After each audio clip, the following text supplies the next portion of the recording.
Hello everybody, this is Poppy and Ski bringing you a family recipe. The Calabrese Soppressata. Shout out to Dominic, Joe, Amy, and Rick. First you gotta sharpen the knives, you understand? After you're done with the knives, you grab the meat, slap it on the table, and get ready to go. You gotta make sure you cut it nice and thin, but not too thin so you don't waste your time, just so it fits perfectly in that grinder.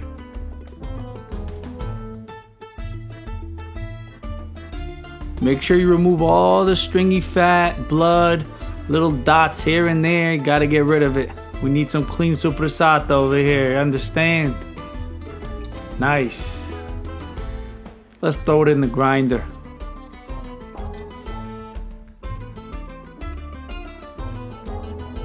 You gotta make sure when you grind it, you don't grind it too thin. Use the right blade, because if you get too thin of meat, the soppressata is gonna taste a lot different. So trust me here, you want to keep it like this. Beautiful.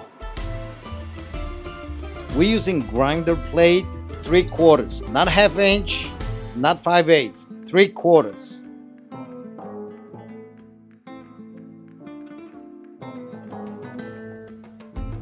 After you grinded all your meat, you make sure you throw it on a nice mixing tray. Ooh, I like it is.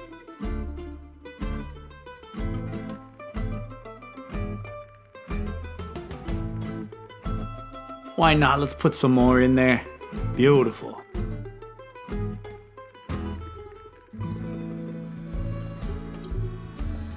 After you spread the meat nice, it's time to get the salts and spices.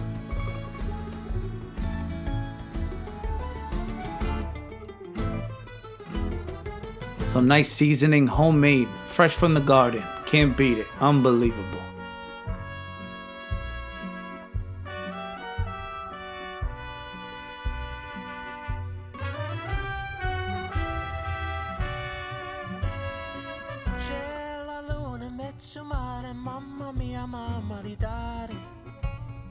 Menta la sale.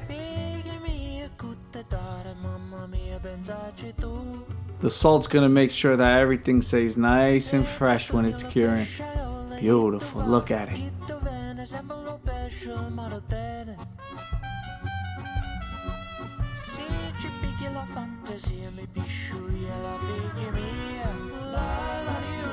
Make sure you put the pepper paste.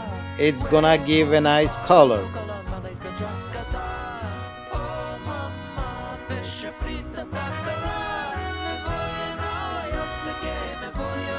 You gotta make sure you mix it good.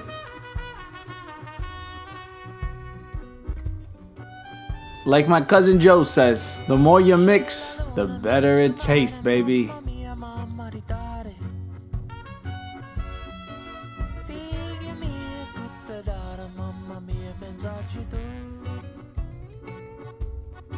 After you're done mixing, you throw it on another tray. Make sure you wrap it in plastic nice, spread it all even, and get it ready to sit.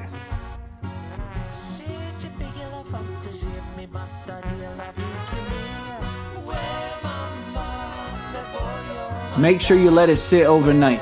It has to absorb all the spices.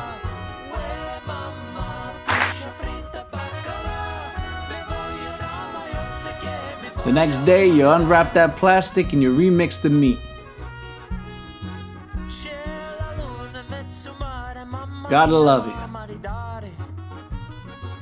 Look at that color.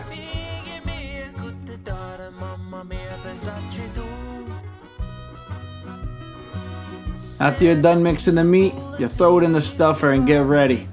About to have some action.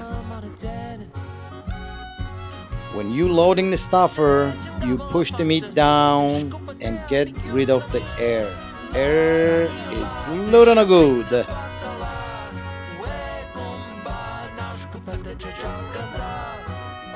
But don't forget, you gotta clean those casings. When you're cleaning the casings, put the warm water and slice of lemon, maybe 2. How you do?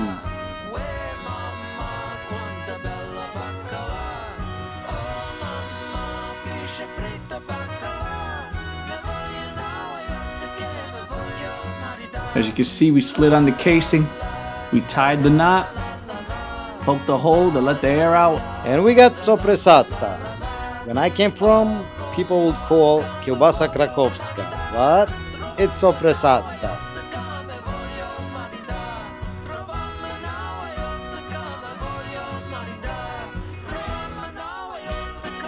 It all depends on the tube you use. If you use a thicker tube here, we're doing the Soppressata. You could change it out to a thinner tube and you could do sausage if you like. And here we have natural casing, but you could also use synthetic casing as well. We have both.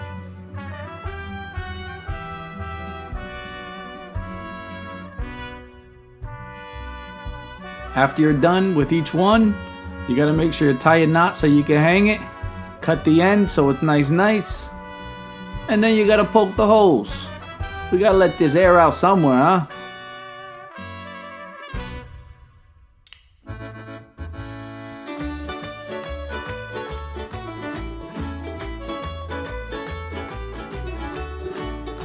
One more time so you guys can see it.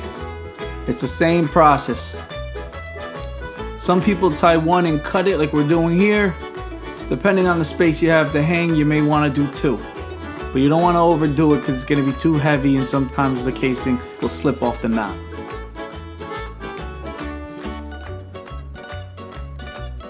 Beautiful, look at this. Now we're ready to hang. We hang the meat. We let it sit there for roughly 13 weeks. Check it here and there to test until it's ready, but overall, It's a little good. Thank you for stopping by. Make sure you like, subscribe, and comment on our page. And be ready for our next meal. With Poppy. And ski. Buonanotte!